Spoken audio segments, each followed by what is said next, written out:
Hello बच्चों, let's read the following question. A vessel of depth x is half filled with oil of refractive index mu1 and other half is filled with water of refractive index mu2. The apparent depth of the vessel when viewed from the above is. हमारे पास एक vessel है जिसका depth x दिया है, उसको half fill किया एक oil के साथ जिसका रिफ्लेक्टिव इंडेक्स दिया है, अदर हाफ वाटर के साथ फिल किया है जिसका रिफ्लेक्टिव इंडेक्स दिया है। हमें वेसल का अपीरेंट डेप्थ जो है वो फाइंड आउट करना है। ऑप्शंस क्या है? x into mu one plus mu two upon two mu one into mu two, second x into mu one into mu two upon two mu one plus mu two, third x into mu one into mu two upon mu one plus mu two, D 2x mu1 plus mu2 upon mu1 into mu2 दिए हैं। So first of all we will talk about the key concept used in the question। इस question में क्या की concept use हो रहा है? Question में पहले हम क्या करते हैं, कंटेनर बना लेते हैं इस तरीके से। वेसल जो हमें दिया है, सपोज हमारे पास क्या हो गया, वेसल हो गया। अब इसका जो एक्चुअल डेप्थ है वो कितना है, x है। जो इसका एक्चुअल डेप्थ है दैट इज x।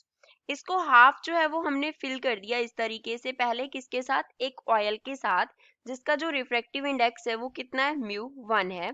ऊपर का जो रेस्ट हाफ है उसमें हमने वाटर फिल किया है जिसका रिफ्रैक्टिव इंडेक्स हमारे पास कितना है, mu2 है। अब x जो है वो एक्चुअल डेप्थ को रिप्रेजेंट करता है। एक्चुअल डेप्थ जो है वो कितना है, x है। तो अगर हम रिफ्रैक्टिव इंडेक्स का रिलेशन की बात करें with actual depth and apparent depth, तो पहले तो वो लिखते हैं कि वो क्या होता है। रिफ्रैक्टिव इंडेक्स जो होता है, रिफ्रैक्टिव इंडेक्स म्यू के लिए अगर हम रिलेशन लिखें तो वो हमारे पास किसके इक्वल होता है, एक्चुअल डेप्थ अपॉन में क्या होता है, अपीरेंट डेप्थ, अपीरेंट डेप्थ होता है। तो अब यहाँ पे फिगर को देखते हैं। फिगर में हमारे पास टू लिक्विड्स हैं। सपोज mu1 की वजह से जो हमारा अपीरेंट डेप्थ है वो कितना है, h1 है। mu2 की वजह से जो अपीरेंट डेप्थ आता है वो कितना है, h2 है। अब एक्चुअल डेप्थ की अगर बात करें तो ये हमारे पास कितना हो जाएगा, x का हाफ, तो x अपॉन 2 हो गया। सिमिलरली ये कितना हो जाएगा, it will also be equals to x upon 2, x upon 2 हो जाएगा। अब हमारा एक्चुअल डेप्थ mu1 के लिए x अपॉन 2 है, अपीरेंट h1 है। mu2 के लिए एक्चुअल डेप्थ x अपॉन 2 है, अपीरेंट डेप्थ h2 है। तो mu1 एंड mu2 को कैसे लिख सकते हैं, mu1 will be equals to x upon 2, upon में क्या आ जाएगा, h1 आ जाएगा। एंड mu2 जो है उसको हम कैसे लिखेंगे, x अपॉन 2 अपॉन में क्या आ जाएगा, h2 आ जाएगा।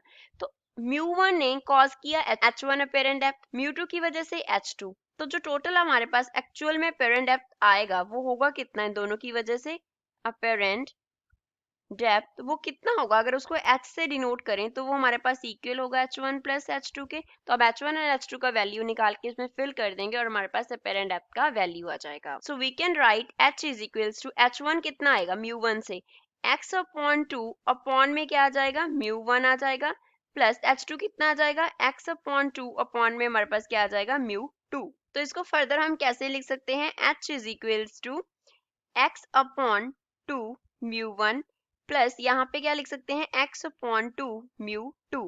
अब यहाँ से x अपॉन 2 जो है वो कॉमन आ जाएगा, तो h जो है वो किसके इक्वल आ गया, x अपॉन 2 कॉमन आ गया, साथ में हमारे पास रह गया 1 upon mu1 plus 1 upon mu2। इसका हम एलसीएम ले लेंगे तो अपीरेंट डेप्थ का वैल्यू आ जाएगा x अपॉन 2 इंटू, एलसीएम ले लिया, नीचे क्या आ गया, mu1 इंटू mu2, ऊपर क्या आ गया, mu2 प्लस mu1 आ गया। तो इसको हम फर्दर लिख लेंगे, h is equals to x into mu1 plus mu2 divide में क्या आ जाएगा, 2 mu1 इंटू mu2 आ जाएगा। तो ये हमारा इस क्वेश्चन का एक्चुअल आंसर होगा। तो अब गिवन ऑप्शन देखते हैं, गिवन ऑप्शन में से कौन सा ऑप्शन करेक्ट है। So first is A is the correct answer for the given question. I hope you understood well. Thanks.